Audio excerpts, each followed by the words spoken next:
conclusion, Nestor Gamez.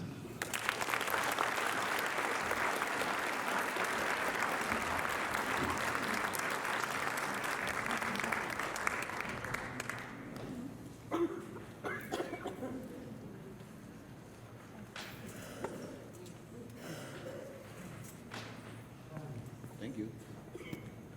When my family first came to this country, I was 15 years old. And at first, everything felt so different and so strange to me. It felt different because in Guatemala, where I was born and raised, we had lakes, but you could see the other side of the lake.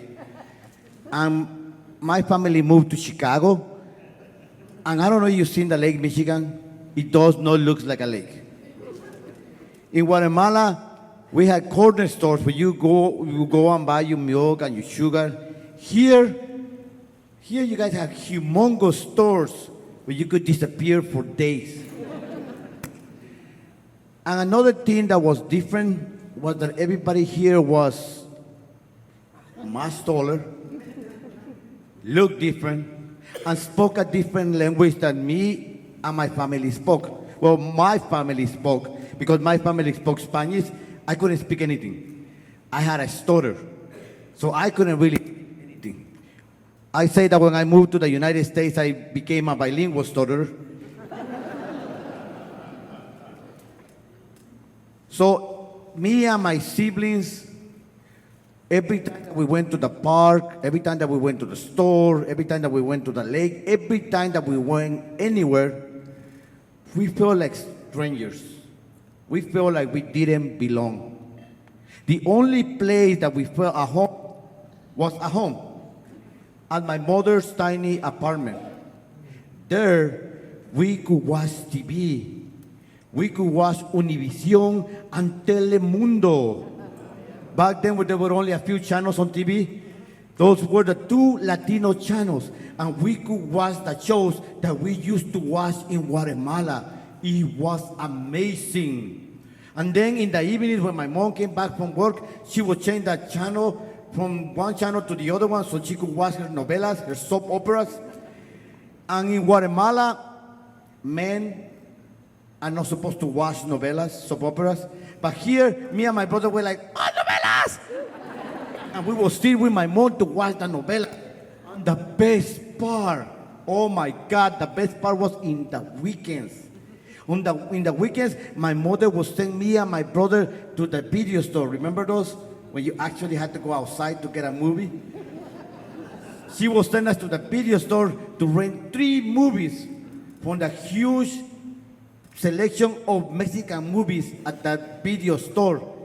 In Guatemala, we were so poor that we could barely ever go to the movies, if ever. Here, we could watch 3 movies in one night. It was amazing. But everything amazing eventually comes to an end. And for us, it was the fact that we had to start going to school. And I remember the first week that my brother came back from school, he was really sad and really worried. And my brother is, don't tell him that, but he's smarter than me. He can memorize things better than me. So I was surprised that he was worried. I asked him what was the problem, and he said that he had a test. So I'm like, why is he so worried about a test? And then he told me it was going to be an oral test.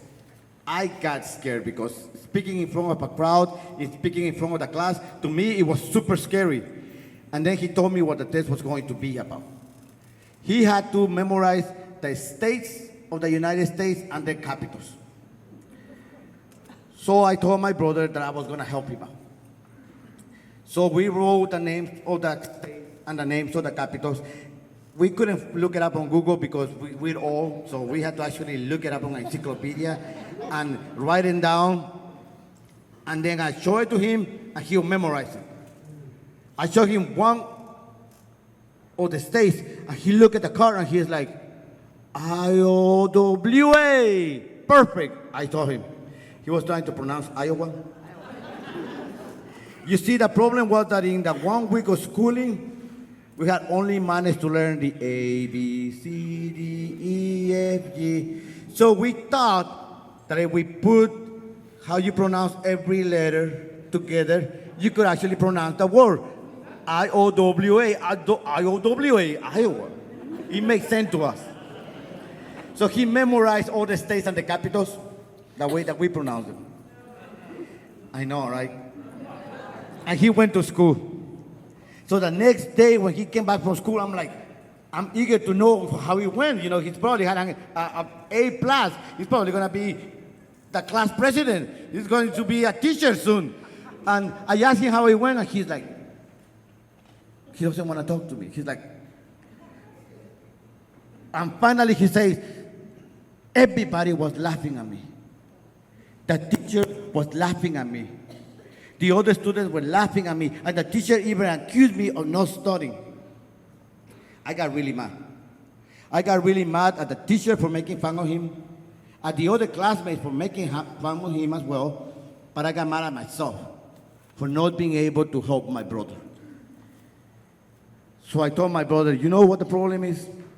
The problem is that we're still watching TV in Spanish. From now on, no more television, no more Univision, no more Telemundo. We're not going to watch TV in Spanish. We're only going to watch TV in English. Okay, my brother said. So we started to watch TV only in English. We watched the Cosby Show. Before we learned about the allegations about Cosby, we watched Roxanne before we learned that Roxanne hated undocumented immigrants like me and my sibling. And we watched The Simpsons on Fox before we knew we shouldn't be watching Fox. And then when my mom came back in the evenings and started to watch her novelas, we didn't watch the novelas with her anymore. Instead, we went to our room and we practiced the words that we had learned from the TV shows, like Kawabanga and Eat My Shorts, dude. And sometimes my mom will come into the room and she'll be like, are you talking about me? ¿Están hablando de mí? And we'll be like, no, but we were, because she couldn't speak any English. The only time that we allowed ourselves to watch TV in Spanish was on the weekends, so we could watch the movies with my mom. But after months of trying to learn English on TV, we were not learning enough. So I told my brother, from now on, we're going to watch one movie in English. And my brother like, are you sure? My mom's going to be mad. Like, we're not going to tell her. So we went to the movie store, and I rented a movie in English. The guy at the video store was like, are you sure? And we're like, English. And he's like, okay. And we took one movie, and like, we rented the movie. So that night, we went home, and we put one of the Mexican movies on, and we watched it. Like, good movie. When the movie ended, I took it out, and I put the movie in English. And I started to listen. It was one guy that was talking really fast. And I was like, I don't understand anything. I look at my brother, and my brother's like, I don't know. So I fast forwarded. I'm like, I don't understand anything. I look at my brother, he's like, I don't know. So I fast forward a little bit more. And then we saw that the guy was moving his leg up and down to the sound of the music. Pam, pam, pam, pam. Pam, pam, pam, pam. He did a little step. He did a turn. He did a moonwalk. He was making fun of Michael Jackson because he was a raw Eddie Murphy special. We thought that it was a regular movie with a beginning, middle, and end, but we were just a guy talking really fast and we couldn't understand any of the jokes. But when he started making fun of Michael Jackson, we knew who Michael Jackson was. Everybody knew who Michael Jackson was. And we were like, oh, funny. I was sitting on the floor between the TV and the sofa, and I looked back at my brother, and my brother like, funny. And I look at the TV, funny. I look at my brother, funny. I look at the TV, funny. I look at my mom, and my mom like, hey, who the hell? What, these guys, they are crazy. And I look at my mom with more attention, and I saw that my mom was looking at me and my brother as if she didn't know who we were anymore. And if we were strangers in a house. So I told my brother, well, you know, go get some popcorn and some sodas from the kitchen. And my brother hated every time that I bossed him around, but he loves popcorn and sodas. So he got up and went to get sodas and popcorn, and I took out the movie, and I put another movie in Spanish. And by the time my brother came back, he looked at the movie in Spanish, he looked at my mom, and he went to the sofa, and he sat with my mom, and my mom cuddled him up. And I looked at them, and I wanted to sit with them, but I was 15 years old. I was too cool to do that. So instead, I just sat on the floor, and I looked at my brother, and I looked at my mom, And I let the movie in Spanish play because I knew that we will have to learn to speak English to make it in this country. We will have to learn to speak English so we could get a good job and a good education. But at that moment, in the tiny apartment, we needed to be a family. Being a family was the most important thing. For many, many years, our family stayed together throughout everything that we went through, trying to learn to speak English, trying to get good jobs. I started to learn to speak English with a sexy Latino accent. I know, right? You can tell. And I eventually got a job. And by the time I was 40 years old, I was getting used to life in this country, but I had some fears in my life. I had the fear of the dark. So I locked myself in a room, and I closed all the windows, and I forced myself to stay there. Because I was 40 years old, I was getting too old to have fears. I had a fear of heights because obviously, I'm short. So anything past 5 feet, it was scary to me. So I got on a plane and I jumped out of the airplane.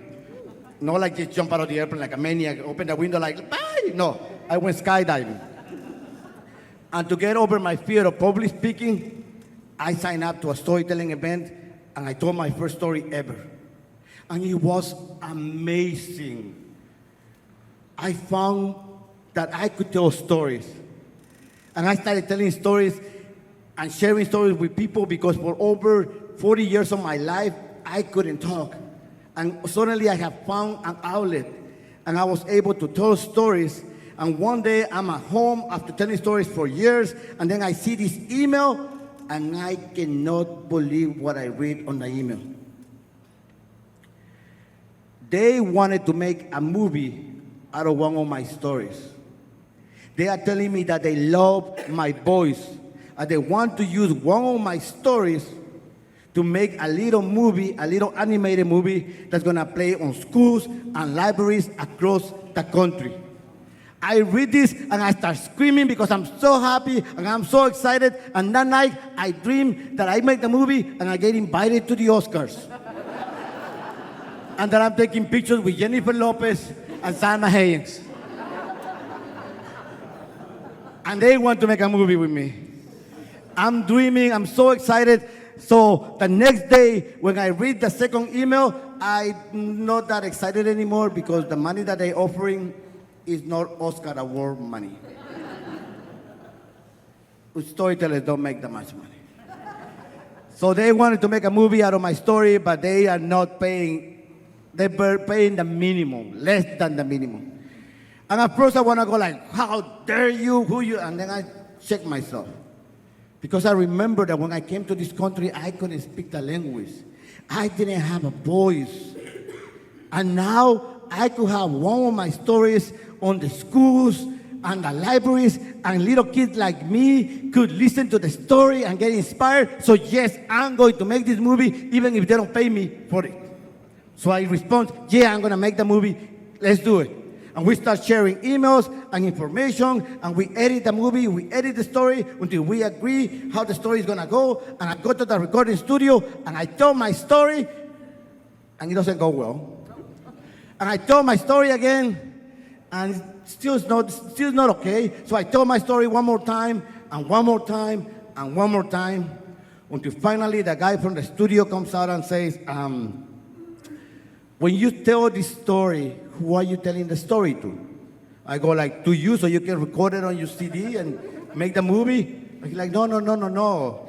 I know that we're making a recording, but when you tell this story in your mind, in your heart, who are you telling the story to? So I stopped and I thought about it. And I say, I'm telling the story to little immigrant kids like myself. And he told me, so don't tell me the story. Tell it to them. So I go back into the studio and I close my eyes. I imagine myself in a room surrounded with little immigrant kids like me looking at me as I tell my story. And I tell my story and the story comes alive with new meaning and new heart. And by the end of the story, I'm not the only one with tears in my eyes. And they told me to go home and wait for another email because we have the recording that we need. And I go home, and the next day when I look at the email, I'm excited until I read the email that says, we heard your story, but we're going to hire an actor to tell the story in English instead of you. But we still want you to do the story in Spanish. I read this, and I'm upset. I'm upset because they don't know this, but I've been living in this country for 30-something years. My Spanish is no longer that good. I speak Spanglish. I might be from Guatemala, but I sound Mexican. So if I record a movie in Spanish, it's not going to be okay. It's going to be worse than the movie in English. And the fact that they want to hire somebody to do my story in English, let me give you a little bit of context. In 2005, Jorge Drexler's song, Al Otro Lado del Río, which is part of the movie The Motorcycle Diaries, became the first ever Spanish song nominated for an Oscar. But the organizers of the White Oscars decided that they didn't want the singer-songwriter to sing his story on stage because nobody knows him, according to them. So they hired Antonio Banderas to sing the song instead of him. Now, do you know who Antonio Banderas is? I have nothing against Antonio Banderas. We kind of look alike. I was being serious. I don't know why people laugh at that part. We kind of look alike. Oh, yeah. I know, right? But he's an amazing actor, but he's not a really good singer. So Antonio Banderas sang the song. Jorge Drexler ended up winning the Oscar. So when they called him to come to the stage and take his Oscar, instead of a speech, he used that time to sing his song a cappella. He wanted to. No, he needed to have his voice heard. I also needed to have my voice heard. So I told the people to thank you very much for the offer, but there was no way that I was going to do the story in Spanish or let them put the story in English with somebody else's voice. So the movie went nowhere. After my email, they say the project is done, it's over, we're not doing anything. So now I know that I probably will never make a movie. Sorry, Salma. Sorry, Jennifer. But I still tell my stories. Because I don't tell my stories because of awards or because of money or because of fame. I tell my stories because I have this desire that my stories will inspire little immigrant kids like me that came to this country without knowing the language. The little kids of color are going to hear my stories and for the first time ever are going to see themselves represented on the stories that they hear. And that is the biggest prize that I could ever win because our voices are important. Our voices matter. And our stories need to be heard. Our stories need to be heard so much that even to this day I continue to tell my stories, and I have been blessed with the opportunity to tell stories at schools, at colleges, at universities. I didn't go to college. I have a high school degree, but now I go and teach storytelling at universities and colleges. I get invited to schools. A couple of years ago, I got invited by a festival, and they invited me to go to a bunch of schools and detention centers for young adults. And at first I was a little worried when I got to the detention center and I saw all those teenagers way bigger than me. Oh, they didn't want nothing to do with stories. And they are like this or like this. And I start telling my story, and little by little they start paying attention. By the end of the story, they are all into it. So I feel better. And then I go to a high school and I tell my stories, and it kills. And then I go to elementary school and I tell my stories and it kills. And then I go to another high school and it's great. Until they send me to another school and it's a bunch of kindergartens.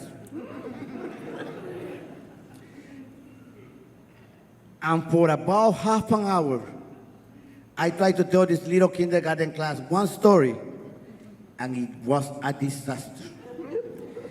One story that is about 6 minutes long about my dogs, that usually works really well with older kids, kept constantly being interrupted with comments like, I have a dog, or I have a cat, or I only have a fish. And this one little kid that kept saying, I ignored that little kid. And then I remember that when I came to this country, I used to stutter. So I say, oh, maybe the kid stuttered. So I asked him, yes, what do you have to say? And he's like, I forgot what I was going to say. For half an hour, I tried to tell them one story, and it didn't work. To be honest, kindergarten kids are my kryptonite. I don't know if is it because they see me and they see somebody the same height and they don't see me as an adult, or is it because they get easily distracted, or because I get easily distracted when they start eating their boogers. But after the kindergarten class, I tried to tell them a story for half an hour, and the bell rang, and they started to go back to the classroom. I told myself, this is not going to work. I'm going to make an excuse why I had to go home. My wife is sick. Something's going on. I'm going to make an excuse. But before I could do that, they started to bring the new class, and it was another kindergarten class. So I tried to tell them a story, and 2 minutes into it, I knew it wasn't going to work. So I decided I'm going to try something new. I asked the kids, do you guys know your ABCs? Yeah. Let me hear it. A, B, C, D, E, F, G. Yeah. They ended the song, and I was like, yeah, very well. That's not the ABC that I taught my kids. This is the ABC that I taught my kids. A, B, C, D, E, F, G, H, I, J, K. That's the ABC in Spanish, I told the kids. Does anyone here speak Spanish? I asked the little kids. And a couple of hands went up, just like I knew they would. Mi gente, la raza, we are everywhere. So I asked the kids that raised their hands, can you come to the stage and share the ABC with me in Spanish and teach them to the rest of the class? They got up and they were on stage and started to share the ABC in Spanish with the rest of the class. It was amazing. I remember again that when I came to this country, I couldn't speak the language and I didn't see myself represented. And now these kids were giving the other kids the representation that I didn't have when I was a kid. It was so great. When we finished the little Spanish lesson, I look at the time, I still have 50 more minutes to go. What do I do now? I thought to myself. But before I could say anything, a little girl raised her hand. I know my ABC in Portuguese. And I invited her to the front of the class, and she shared her ABC in Portuguese with the rest of the class.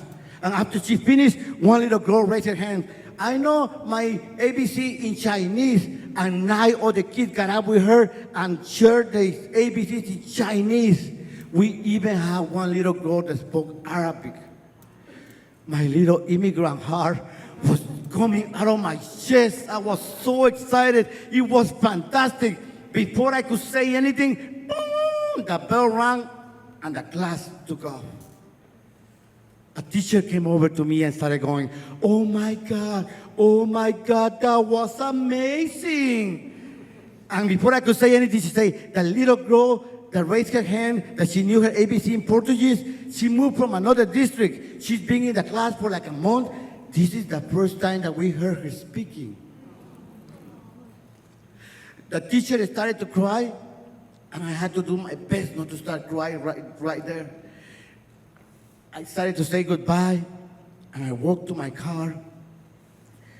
And as I'm getting to my car, I'm remembering the faces of these little kids sharing the ABCs with the rest of the class on their own languages, how proud they were of their own culture and their own heritage, and how open and welcoming they were to other people's cultures and heritage. It was like a window into the future of the kind of country that America should be. I got in my car, and as I started driving away from the school, tears started rolling down my face. And I started to sing a little song. A, B, C, D, E, F, G, H, I, J, K, L, M, N, O, P.